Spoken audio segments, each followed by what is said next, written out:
Assalamualaikum dan salam sejahtera.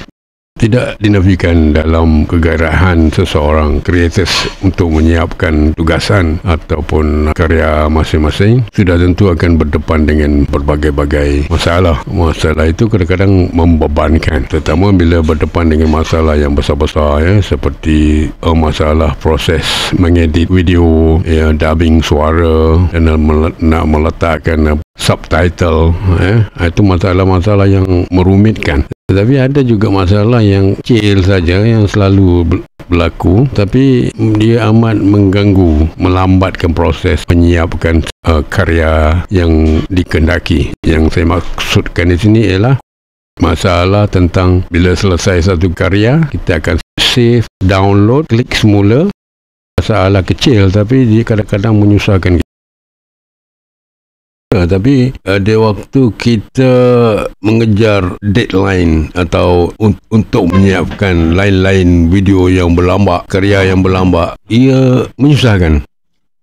Tetapi ada satu solusi, satu cara bagaimana kita nak elakkan daripada save, klik semula, download dengan cara menggunakan arahan record on PC. Seperti yang saya dapat di dalam aplikasi Filmora dan di CapCut dan beberapa aplikasi lain. Contoh saya tunjukkan di sini menggunakan Filmora.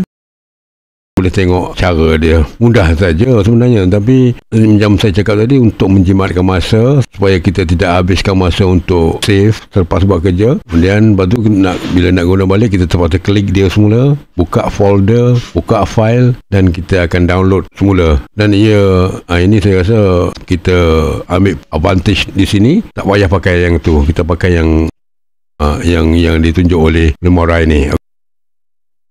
Cara dia, klik aplikasi Filmora, kemudian kita pergi kepada bahagian menu atas tu, di sebelah kiri sekali ada kataan media. Klik kataan media tu, kemudian bawah transition kita akan nampak kataan record. Klik record. Kemudian ada 3 pilihan di situ: record from webcam, record PC screen dan record voice over. Jadi kita pilih yang tengah tu, record PC screen. Jelas setakat tu.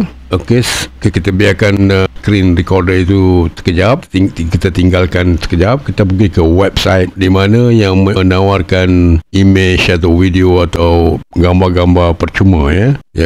Pastikan ianya percuma, tiada copyright. Maksud saya jangan sampai berlaku pelanggaran hak cipta ataupun copyright. Cari dulu website yang menawarkan footage percuma. Seperti yang saya tunjukkan di sini. Kemudian kita pergi pada image atau video yang kita kendaki.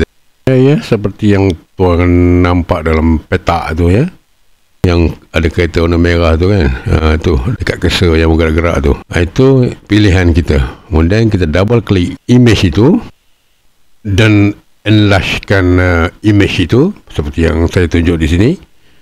Perlahan. Kemudian kita pergi ke aplikasi Filmora sekali lagi.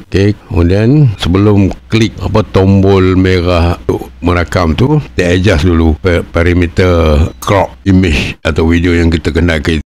Kita gerakkan, ada penjuru-penjuru yang warna merah, bulatan merah tu, gerak-gerakkan dia sehingga kita dapat image yang kita kehendaki. Kemudian barulah kita klik tombol merah itu untuk merakam. Seperti yang tuan dapat tengok dalam bulatan merah besar tu. Kita klik tombol untuk merakam, kemudian rakaman pun bermula.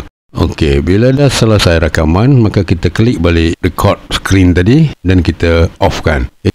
Maka kita akan dapat secara automatik dia masuk ke Filmora tadi, seperti yang tuan tengok sekarang ni. Itu yang kita rakam tadi. Kemudian maka kita terus saja drag atau heret atau seret image yang kita rakam tadi ke timeline seperti yang saya tunjukkan itu. Maknanya kita terus guna untuk membuat, tak kira lah membuat editing ke ataupun baru nak mulakan satu-satu karya, kita terus saja drag. Jadi di sini kita nampak fungsi save, klik semula dan download tidak berfungsi. Kita abaikan. Kita telah menjimatkan banyak masa kita terus pakai saja, guna terus, maknanya tidak membuang masa. Ini yang saya maksudkan, menjimatkan masa daripada kita ulang benda yang sama pada beratus klip video kita. Saran saya, baik gunakan cara yang saya tunjukkan ini, ya.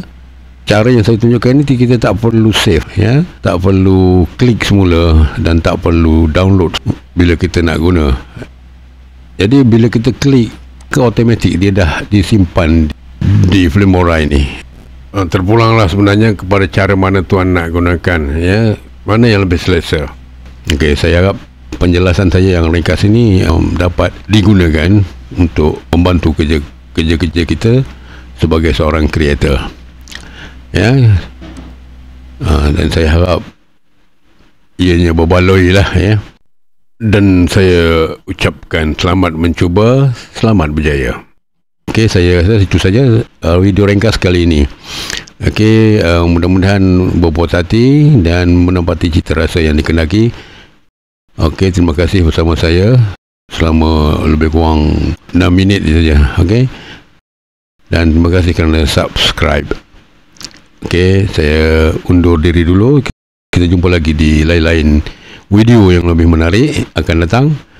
Okey, sekian. Wassalam. Terima kasih dan jumpa lagi.